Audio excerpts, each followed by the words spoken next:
ஒரு கிராமத்து குளத்தங்கரையில் கிடந்த ஒரு பழைய செருப்பு. அது யாருடையது என்று யாருக்கும் தெரியவில்லை. இதுக்கு பின்னாடி யாரும் எதிர்பார்க்காத ஒரு மர்மம் இருக்கிறது. ஒரு அமைதியான கிராமம். அந்த அமைதியான கிராமத்தில் ஒரு நாள் அதிகாலை நடந்த ஒரு சம்பவம் எல்லாரையும் பயத்தில் ஆழ்த்தியது.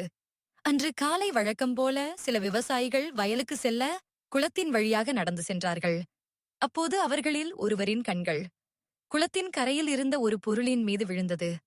அது ஒரு பழைய ஆண் செருப்பு. அட, இது என்ன செருப்பா இருக்கு? இது நேத்து இங்க இல்லையே. யாரோ இரவு நேரத்துல வந்து இங்க விட்டுட்டு போயிருக்காங்க போல இருக்கு.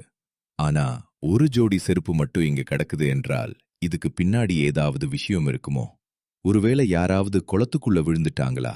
அப்படி சொல்லாதீங்க அண்ணே. இந்த குளம் சின்ன குளம் இல்ல, ஆழம் அதிகம். யாராவது தவறி விழுந்திருந்தா உடனே தேடணும். நாம இங்க நின்னு பேசிக்கிட்டு இருக்க கூடாது. ஊர்ல எல்லாருக்கும் சொல்லுங்க. சிறிது நேரத்தில் அந்த செய்தி கிராமம் முழுவதும் பரவியது. குளத்தங்கரையில் செருப்பு கிடந்திருக்கிறது. யாரோ குளத்தில் விழுந்திருக்கலாம் என்ற செய்தி கேட்டதும் மக்கள் அனைவரும் அங்கு கூடினார்கள். சிலர் குளத்துக்குள் இறங்கி தேடினார்கள். சிலர் கரையோரம் தேடினார்கள். ஆனால் பல மணி நேரம் தேடியும் யாரும் கிடைக்கவில்லை. யாருடைய செருப்பு இது என்று யாருக்காவது தெரியுமா? இந்த ஊர்ல இருக்கிற எல்லாருடைய முகமும் நமக்கு தெரியும். ஆனா இந்த செருப்பு யாருடையது என்று ஒருத்தராலும் சொல்ல முடியல. இது ரொம்ப விசித்திரமா இருக்கு. ஒரு மனிதர் இல்லாம அவருடைய செருப்பு மட்டும் எப்படி இங்க வந்தது? எனக்கே பயமா இருக்கு ஐயா. யாராவது வெளியூர்காரங்க வந்து இங்க ஏதாவது ஆச்சுன்னா, இல்லனா நம்ம ஊர்ல இருக்கிற யாராவது பிரச்சனையில சிக்கிட்டாங்களா? கடவுளே, யாருக்கும் எதுவும் ஆகக்கூடாது. ஆனால் யாருக்கும் அது யாருடையது என்று தெரியவில்லை. சிலர் பயந்தார்கள். சிலர் சந்தேகப்பட்டார்கள். ஆனால் அந்த கூட்டத்தில் இருந்த ஒரு சிறுவன் மட்டும் அந்த செருப்பை பார்த்ததும் அப்படியே அமைதியாக நின்றான். அவன் பெயர் கார்த்திக். வயது 12. சின்ன வயதிலேயே வாழ்க்கை அவனுக்கு பல விஷயங்களை கற்றுக் கொடுத்திருந்தது. மற்ற குழந்தைகள் விளையாடும் வயதில் கார்த்திக் சில நினைவுகளை சுமந்து வாழ்ந்து கொண்டிருந்தான். அந்த செருப்பை பார்த்த நொடி அவனுடைய கண்களில் பயம் இல்லை, ஆனால் ஒரு ஆழமான வலி இருந்தது. இது எப்படி இங்க வந்தது? இந்த செருப்பு இது எப்படி இங்க இருக்க முடியும்? இது அப்பாவுடையது மாதிரி இருக்கே. கார்த்திக் அந்த செருப்பை நெருங்கி பார்த்தான்.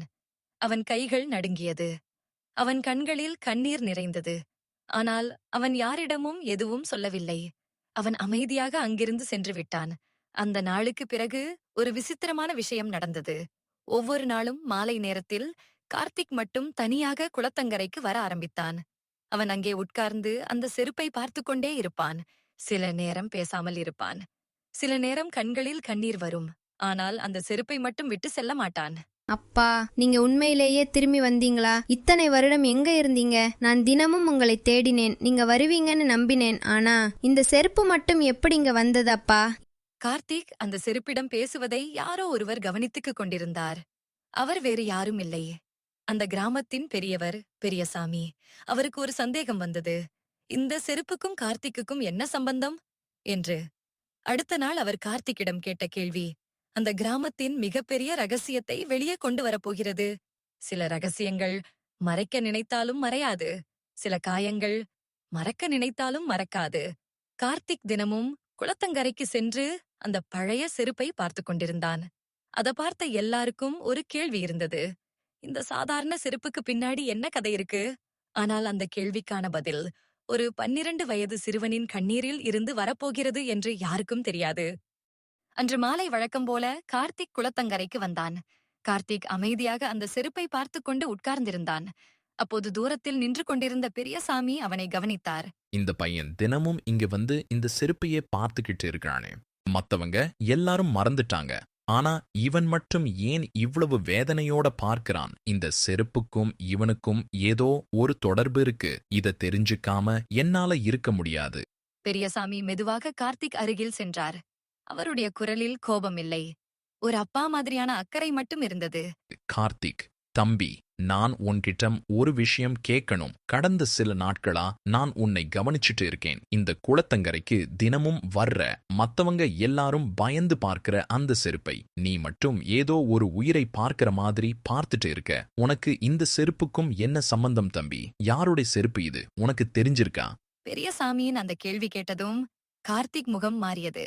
இதுவரைக்கும் அவன் மனசுக்குள்ள பூட்டி வைத்திருந்த ஒரு வலி மெல்ல வெளியே வர ஆரம்பித்தது. பா இல்ல பெரியப்பா, எனக்கு எதுவும் தெரியாது. ஆனால் அவன் குரலில் இருந்த நடுக்கத்தை பெரியசாமி கவனித்து விட்டார். பொய் சொல்ல முயற்சி செய்தாலும் அவன் கண்கள் உண்மையை சொல்லிக் கொண்டிருந்தது. கார்த்திக், நான் உன்னை சின்ன பையனா பார்க்கல. உன் மனசுல ஏதோ பெரிய வலி இருக்கு அப்படின்னு எனக்கு தெரியும். நீ சொல்ல விரும்பலன்னா பரவாயில்ல. ஆனா இந்த வலியை தனியா சுமக்காதே. சில நேரம் மனசுக்குள்ள இருக்கிற பாரத்தை ஒருத்தர்கிட்ட சொல்லிட்டா அது கொஞ்சம் குறையும். அந்த வார்த்தைகள் கேட்டதும் கார்த்திகால் தன்னுடைய கண்ணீரை கட்டுப்படுத்த முடியவில்லை. 3 வருடங்களாக அவன் மனசுக்குள் வைத்திருந்த வலி அன்று வெளியே வந்தது. பெரியப்பா, இந்த செருப்பு இது யாரோட செருப்பு இல்ல, இது என் அப்பாவோட செருப்பு. அந்த ஒரு வார்த்தை கேட்டதும் பெரியசாமி அதிர்ச்சியில் அப்படியே நின்று விட்டார். ஏனென்றால் கார்த்திக்கின் அப்பா இந்த ஊரை விட்டு போய் 3 வருடங்கள் ஆகிவிட்டது. அதன் பிறகு அவர் எங்கே போனார், உயிரோடு இருக்கிறாரா இல்லையா என்று யாருக்கும் தெரியாது.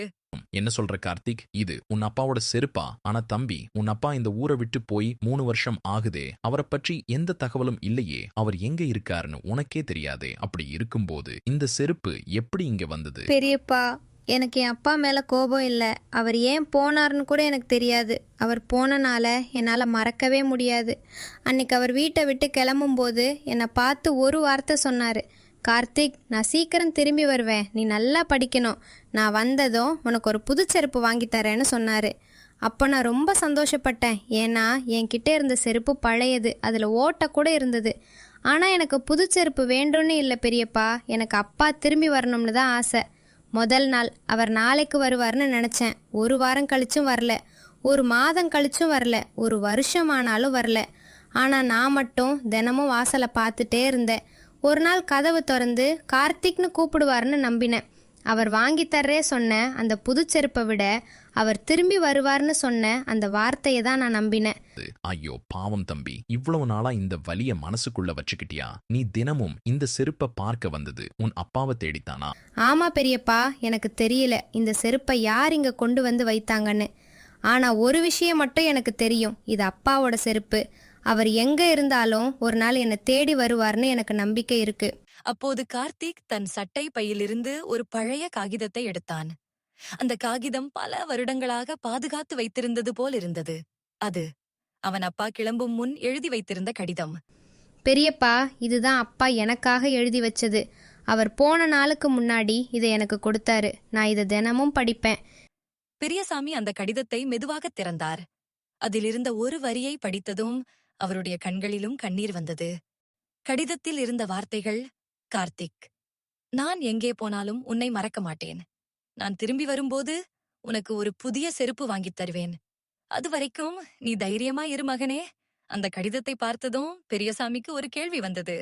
அப்போ இந்த பழைய செருப்பை இங்க கொண்டு வந்து வச்சது யாரு? கார்த்திக்கின் அப்பா உயிரோடு இருக்கிறாரா? இல்லை, அவருடைய நினைவா மட்டும் இந்த செருப்பாக திரும்பி வந்ததா? அந்த மர்மத்திற்கு பதில் கிடைக்க இன்னும் சில நாட்கள் காத்திருக்க வேண்டும். ஆனால் மறுநாள் காலை குளத்தங்கரையில் ஒரு அதிசயம் நடந்தது. நேற்று வரை இருந்த அந்த பழைய செருப்பு காணாமல் போயிருந்தது. அதற்கு பதிலாக அங்கே இருந்தது ஒரு புதிய செருப்பு ஜோடி. சில வாக்குறுதிகள், காலத்தால் அழியாது. சில அன்புகள், தூரத்தால் மறையாது. ஒரு தந்தை தன் மகனிடம் சொன்ன ஒரு சிறிய வார்த்தை: நான் திரும்பி வரும்போது உனக்கு புதிய செருப்பு வாங்கித் தருவேன். அந்த வார்த்தை நிறைவேறுமா என்று யாருக்கும் தெரியவில்லை. ஆனால் மறுநாள் காலை அந்த கிராமம் பார்த்த காட்சி எல்லாரையும் ஆச்சரியப்பட வைத்தது. வழக்கம் போல சிலர் குளத்தங்கரைக்கு வந்தார்கள். ஆனால் நேற்று வரை இருந்த அந்த பழைய செருப்பு அங்கே இல்லை. அதை பார்த்த அனைவரும் அதிர்ச்சி அடைந்தார்கள். அட, நேத்து இங்க இருந்த செருப்பு எங்க போச்சு? யாராவது எடுத்துட்டு போயிட்டாங்களா? இல்லனா இந்த செருப்பு யாருடையதோ அவரே வந்து எடுத்துட்டு போயிட்டாரா? ஆனா இது எப்படி சாத்தியம்? நேத்து இரவு முழுக்க யாரும் இங்க வரல. நாம எல்லாரும் பார்த்துட்டு தான் போனோம். இப்போ செருப்பு காணோம் என்றால் இதுக்கு பின்னாடி ஏதோ மர்மம் இருக்கு. ஆனால் அந்த இடத்தில் இருந்த இன்னொரு விஷயம் அந்த மக்களை இன்னும் அதிர்ச்சியில் ஆழ்த்தியது. பழைய செருப்பு இருந்த இடத்தில் ஒரு புதிய செருப்பு ஜோடி இருந்தது. ஐயோ, இதென்ன? நேத்து பழைய செருப்பு இருந்த இடத்துல இன்னைக்கு புதுசா செருப்பு இருக்கு. இதை யார் வைத்தது? எதுக்காக வைத்தாங்க? அந்த புதிய செருப்புக்கு உள்ளே ஒரு சிறிய காகிதம் இருந்தது. பெரியசாமி அதை மெதுவாக எடுத்தார். இதுல ஒரு வரி மட்டும் இருக்கு. குறிப்பு: வாக்குறுதி தாமதமாகலாம், ஆனால் மறக்கப்படாது. அந்த ஒரு வரியை கேட்டதும் எல்லாருடைய பார்வையும் கார்த்திக் பக்கம் திரும்பியது. ஏனென்றால் அந்த வார்த்தை யாருக்காக எழுதப்பட்டதோ அது கார்த்திக்காகத்தான். பெரியப்பா, இது இது அப்பா செய்ததா? அவர் திரும்பி வந்தாரா? இல்லனா யாராவது அப்பாவை பத்தி தெரிஞ்சவங்க இதை வைத்தாங்களா? தம்பி, எனக்கும் தெரியல. ஆனா ஒரு விஷயம் மற்றும் உண்மை, உன்னை யாரோ கவனிச்சிட்டு இருக்கிறாங்க. உன்னுடைய கஷ்டம் யாருக்கோ தெரிஞ்சிருக்கு. அன்று முதல் முறையாக பல வருடங்களுக்குப் பிறகு கார்த்திக் புதிய செருப்பு அணிந்தான். அவன் முகத்தில் இருந்த சந்தோஷம் அந்த செருப்பின் விலையால் இல்லை, அதை வைத்த மனிதனின் அன்பால். அப்பா, நீங்க எங்க இருந்தாலும் நான் நல்லா படிக்கிறேன். நீங்க சொன்ன வார்த்தையை நான் மறக்கல. ஒரு நாள் கண்டிப்பா உங்களை தேடி கண்டுபிடிப்பேன். அந்த நாள் முதல் கார்த்திக்கின் வாழ்க்கையில் ஒரு புதிய அத்தியாயம் ஆரம்பமானது. ஆனால் அந்த உதவி செய்தது யார் என்று மட்டும் யாருக்கும் தெரியவில்லை. ஒவ்வொரு மாதமும் கார்த்திக் வீட்டின் வாசலில் ஒரு சிறிய பொருள் இருக்கும். முதல் மாதம் ஒரு பள்ளிப்பை. கார்த்திக், இதை யார் வச்சிருப்பாங்க? நம்ம நிலைமை தெரிஞ்சு உதவி செய்யறது யாரு? எனக்கும் தெரியலம்மா. ஆனா யாரோ ஒருவர் நம்ம கஷ்டத்தை புரிஞ்சுக்கிட்டு இருக்காங்க. அடுத்த மாதம் புதிய புத்தகங்கள். மூன்றாவது மாதம் பள்ளி கட்டணத்திற்கான பணம். கார்த்திக் ஒவ்வொரு முறையும் அந்த உதவியை பார்த்து அழுவான். ஏனென்றால் அவன் மனதில் ஒரே ஒரு நம்பிக்கை இருந்தது. இது அப்பாவின் அன்பு. காலம் யாருக்காகவும் நிற்காது. சின்ன பையனாக இருந்த கார்த்திக் இப்போது பெரியவனாக வளர்ந்தான். ஆனால் அவன் மறக்காத 2 விஷயங்கள் இருந்தது. 1, அவன் அப்பாவின் வாக்குறுதி. 2, பெயர் தெரியாத அந்த மனிதரின் உதவி. கார்த்திக் கடினமாக படித்தான். நல்ல மதிப்பெண்கள் பெற்றான். இறுதியில் அவன் ஒரு அரசு அதிகாரியாக ஆனான். என் வாழ்க்கையில் யாரோ ஒருவர் செய்த உதவிதான் என்னை இவ்வளவு தூரம் கொண்டு வந்தது. அந்த உதவி யாருடையது என்று தெரியாது. ஆனா ஒரு நாள் கண்டிப்பா அந்த மனிதரை கண்டுபிடிப்பேன். ஒரு நாள் கார்த்திக்குக்கு ஒரு வழக்கு வந்தது. ஒரு முதியோர் இல்லத்தில் இருக்கும் ஒரு வயதான மனிதரை பற்றிய வழக்கு. அந்த மனிதரால் பேச முடியாது. அவருடைய கடந்த காலம் யாருக்கும் தெரியாது. ஆனால் அவர் வைத்திருந்த ஒரு பொருள் மட்டும் அவருடைய உண்மையை வெளியில் கொண்டு வரப்போகிறது. கார்த்திக் அந்த முதியோர் இல்லத்துக்கு சென்றான். அங்கே ஒரு வயதான மனிதர் அமைதியாக உட்கார்ந்திருந்தார். கார்த்திக்கை பார்த்ததும் அந்த மனிதரின் கண்களில் கண்ணீர் வந்தது. கார்த்திக். அந்த பெயரை கேட்டதும் கார்த்திக் அதிர்ந்தான். ஏனென்றால் அந்த மனிதருக்கு அவன் பெயர் எப்படி தெரியும்? அந்த முதியவர் தனது சட்டை பையில் இருந்து ஒரு பழைய புகைப்படத்தை எடுத்தார். அந்த புகைப்படத்தை பார்த்ததும் கார்த்திக்கின் கைகள் நடுங்கியது. இது இது எப்படி உங்ககிட்ட வந்தது?